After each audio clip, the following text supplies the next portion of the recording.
stories in between, because what he voted for was a 9-story building that completely obstructed the view from the library. And it was only when we discussed with Collins coming back and changing his design, so he lowered the entire center section to 4 stories and then raised 2 thin towers on the edges. You can go into that library now and you can see the Hudson River again, and you can see the Palisades. That's a fact. Before that, and it was by the council and the councilman voted for it, it was a 9-story building, the same width, completely blocked the view of the library and of the Hudson River, and that's a matter of record. As far as 25-story buildings, I'm glad you know what I think, because there's been no proposal to put 25-story buildings across the entire waterfront. What the developers have said is they would like to see 25-story or 30-story or 20-story buildings because they want to maximize their return. But we don't have to maximize their return. We don't have to maximize their profit. We have to do what makes sense in the city of Yonkers. In the 12 years I've been there, we've created more parkland than in any administration in my lifetime. We're creating a park that will eventually walk 4.5 miles along the Hudson River, which doesn't exist now, it's all industrial land. But what they are looking for is a return on their investment, and in order to do that, you've got to be able to build something that makes a profit. They're not building it for charity. It costs over $1 million an acre just to clean up the contamination. And it costs well over that just to put in the foundation system, because everything is landfill. So it's got to be piles that are driven. You just don't dig a hole and put in a concrete footing to build a building. But we've got to balance that. And by the way, the way we've been doing it now for the past 4 years, and prior to that point, 8 years, that's why the New York League of Conservation Voters has endorsed my candidacy. Because we've told them that we're looking to balance parkland and open space and view corridors with good economic development that will create thousands of jobs, continue to create thousands of jobs, and revenues for the city. Ridge Hill, when is that money coming in? As soon as it's built. You don't get money from vacant land. And Arthur Collins pays $1 million a year in property taxes. And Classic Residence pays almost $1 million in property taxes. So we are getting the revenues from those. And that's what we should be getting. We provide incentives that are mostly state and federal monies. And we provide those incentives to make it worth their while to build here. We don't need to maximize their profits.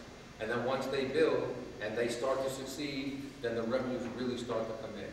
But in the meantime, we've got jobs, and those people who have those jobs have spending power. We get income tax from them, and they spend in the city, and the retailers survive, and the retailers do well, and the more good development that comes in on the river and inland, which is why we picked those 3 developers to put together a master plan, most of which is off the tracks.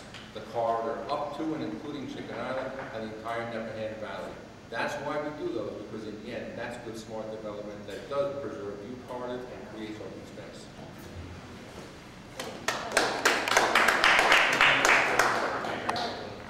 Sorry, no rest for your time.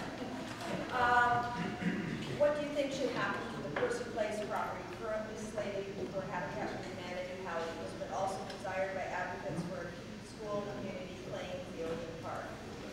And then, what is your commitment to expanding green space in Southwest Yonkers, and especially in Ludlow? Well, I think you all have a letter we sent out and a copy of a plan for the Percy Place project.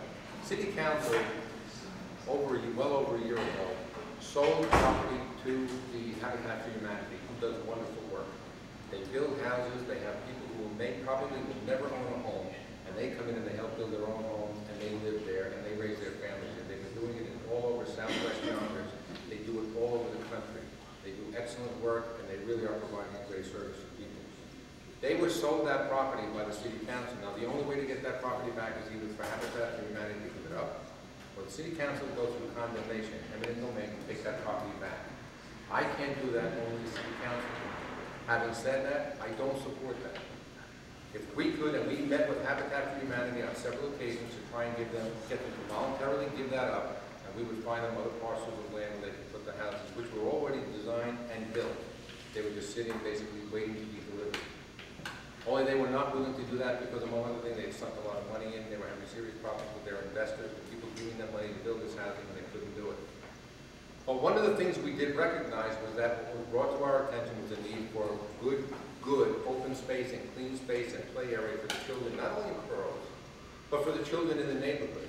And there's a substantial amount of land that's still left there. And we do have that diagram that we showed you. And I met with the county executive who has committed to work with us to get the money to build what would effectively be a youth-sized soccer field or a youth-sized football field just on the parcel of land that the children use now, which is nothing more than pavement. Not enough. Let me finish, please. I'm answering the question. I know you disagree with me, but I was asked what my answer would be, and I'd like to give it.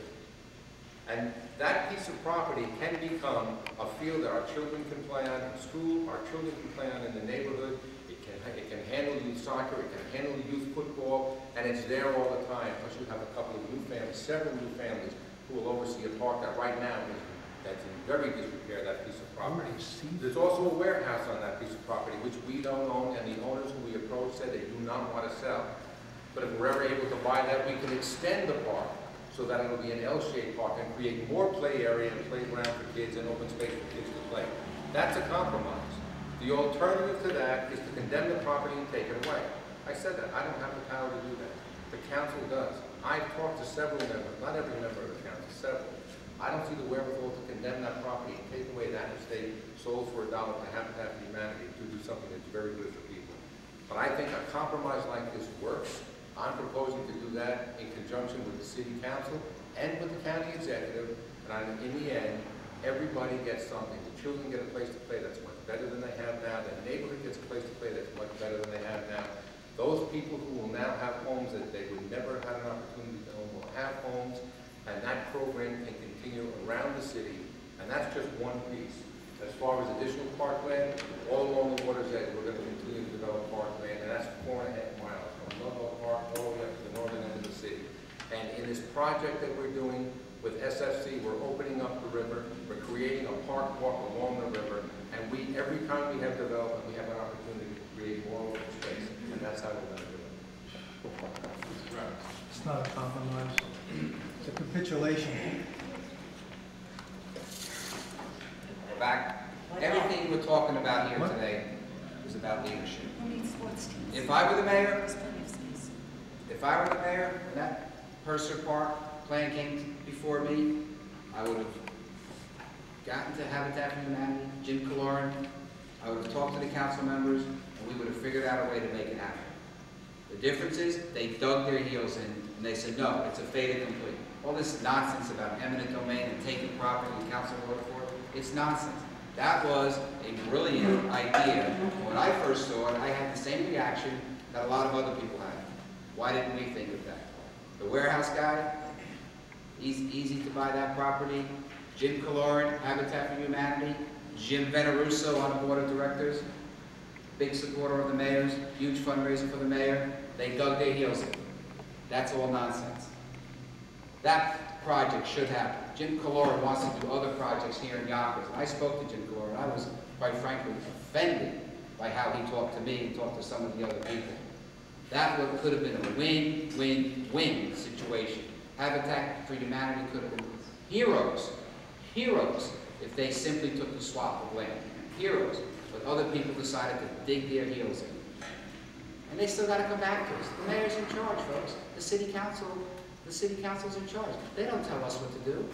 We tell them what to do, and you tell us what to do. It was clear to me that the community wanted a park. We should have made it happen. And we could have had two-family homes, not that far away, affordable homes, and continued on.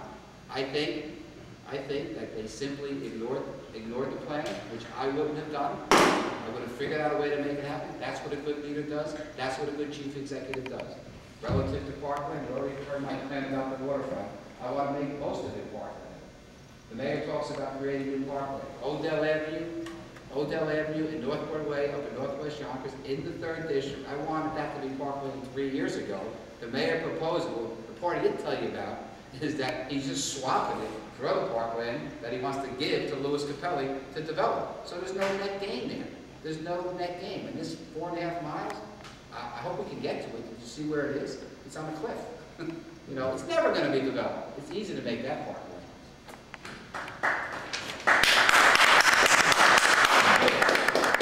You sold us out, Mayor.